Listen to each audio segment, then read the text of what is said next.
23, 24, 25, 26, 27. Раил ясалма солышны беренче тапкыр гына ясамый, хәрби җыеннарда, тренировкалар вакытында бу процедураны манекенга еш уздырырга туры килә.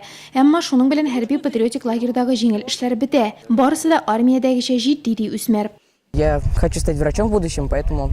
Минем киләчәктә табиб буласым килә. Кайбер әйберләрне мин яхшы беләм, лагерь бик ошый. Бу үзеңне мөстәкыйль итеп тою мөмкинлеге. Мондагы коллективка ияләшергә кирәк. Барысы белән дә дуслашу зарур, чөнки хәрби шартларда иптәшләрсез булмый. Аннан без аралашуны лагерь белән генә шикләнер дип уйламыйбыз. Шәһәрдә олылар булгачта очраша алачакбыз.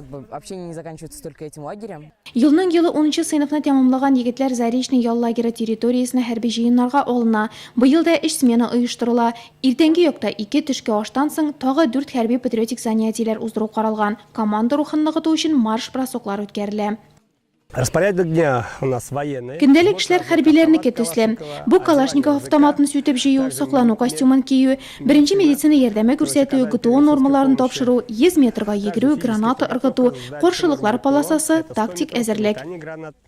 Полоса препятствия. Bir атна дәвамында хәрби киемдә йөресе, хәрбиләрчә хәрәкәт итәсе һәм армиядәге шартларга өйрәнәсе. 10 сыйныфларның кырга чыгулары Нурлатта соңгы елларда югары дәрәҗәдә оештырыла ди лагерь ачу тантанасында катнашканнар.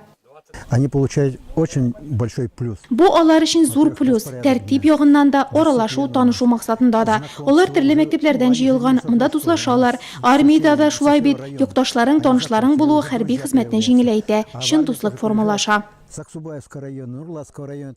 Килгән кунакларга егетләр үз күнекмәләрен күрсәтеп, палаткаларда яшәү шартлары белән таныштырды.